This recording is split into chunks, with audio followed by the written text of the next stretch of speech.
that, though. I really would. Only dragons are real. Alright, so I'm reading a piece, if I can get it open. Let's see. This is called Racing the Ghost. Raise your hand here if you've ever played Mario Kart. Yes. That's a lot of you. That's good. So I don't have the metaphor in here you'll get. If you have never played Mario Kart or any other sort of like racing game, there's this thing in racing video games where if you run a race and then you try to do it again, the video game generates something called a ghost, which is like a little projection of your previous race, and you try and beat your ghost to get a better time and win prizes. So that's part of the metaphor in here. It's explained in the thing, but I figured it'd be better if I did it that way. Alright, so here we go. Racing the Ghost. Oh, actually I have a prop, because Ashley Nguanta is here, and she always encourages props, so this is kind of for her in a weird way. Alright. Alright. This will make sense after the first line. Of course, it also makes it hard to see. Okay. So, Racing the Ghost. Elise couldn't believe she'd left her mask at home. The wreck was already over by the time she and the fleet of soccer mom SUVs surrounding her slowed to a stop in the westbound lane. Smoke curled from the scene, one car upside down, another on its side. 3 others bloomed in radius around them, frozen in mid-pirouette.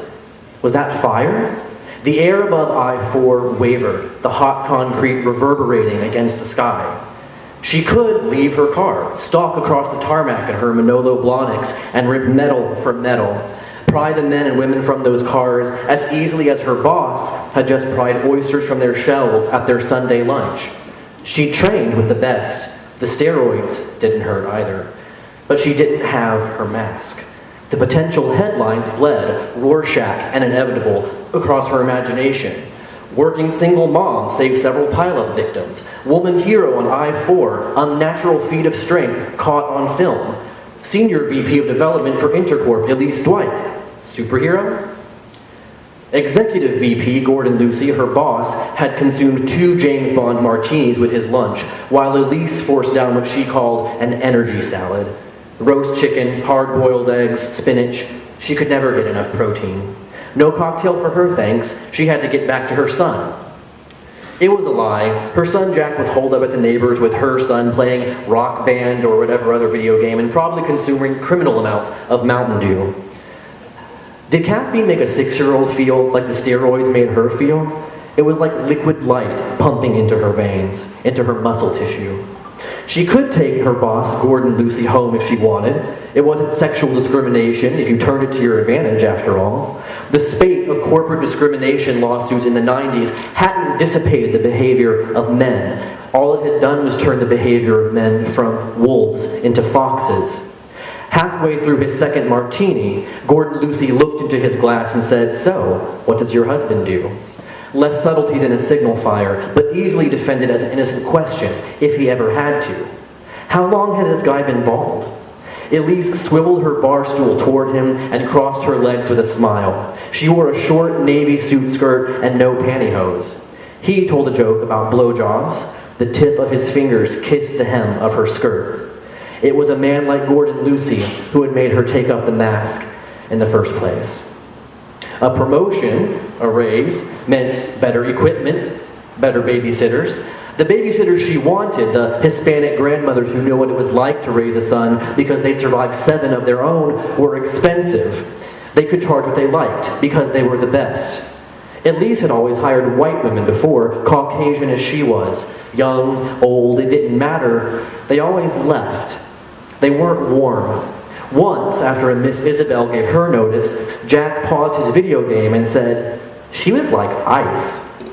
Elise had frowned. Her briefcase thumped to the floor. It wasn't really meant for carrying portfolios and grappling hooks at the same time. "What do you mean? Her hands were cold?" "No, she was," Jack said. The game unpaused. Jack turned his face, pug-nosed and dark-haired like his father, back to the screen. A mouse in an acid green beret and a googly-eyed turtle sporting a cerulean vest sped along a racetrack bordered in marshmallows and ice cream cones. A ghost driving a four-wheeler careened into the turtle. They both toppled over in an explosion of glitter and neon exclamation marks. The turtle shook his flipper at the ghost. Seconds later, the two of them righted their vehicles and sped down the track again. The 5 cars snarled together in front of her now weren't recovering. There were no animated consequences here. Smoke instead of glitter, a slow lick of flames instead of punctuation. How could she have forgotten her mask? She never forgot it. Elise sat in her car, the AC sputtering, stuck over 100 feet away from the wreck. The sun hung motionless over the Orlando skyline. How long since it had moved, even a fraction? It seemed as if it sat, fat and delirious, in the same spot since she had left the house earlier that morning, a thermos of lukewarm coffee clutched in her unmanicured hands. She clipped her nails as short as a man's, little slivers of moon. Fridge tips don't survive in Kevlar gloves. The first siren surged up behind her, red and white glinting in the rearview mirror. It would take them several minutes to inch their way forward in the emergency lanes, but the smoke issuing from one car grew thicker and blacker by the second. She could go to them. Headlines be damned. Someone might be dying. She grabbed the door handle, almost popped the lock. Last night she had fallen asleep on the couch while Jack played his racing game. Through her half-lidded eyes, the screen tumbled in shades of blue. Jack had begun a single-player race. His chosen driver, a Tyrannosaurus, stuffed comically into a hovercraft. And when the bear cub floating on a cloud waved the checkered flag, a transparent clone of the Tyrannosaurus jetted away on the track. "What's that?" Elise asked, her voice rough with sleep. Jack answered without turning his head. "It's a ghost, Mom. A ghost of myself running a previous race. If I beat my own ghost, I get a prize." Elise didn't open the car door. The leather seat stuck red and wet to the backs of her legs. The ambulance sirens crested behind her, washed over her like so much water. A diaphanous projection of herself drifted into the shimmering air. It lifted the crushed cars. It pulled 2 bleeding boys from a crumpled back seat. It did what only bodybuilders and the jaws of life should have been able to do. A watching grandmother called the local news station. Slack-jawed frat boys captured the whole scene on their iPhones. Gordon Lucy drank bad scotch in a wood-paneled office and told his bosses that he knew what superhero pussy tasted like. A few months later, Ghost Elise sat on one side of a courtroom. Jack and his father sat on the other side. The judge lobbed words at her, words like unfit mother, drug abuse, illegal vigilantism.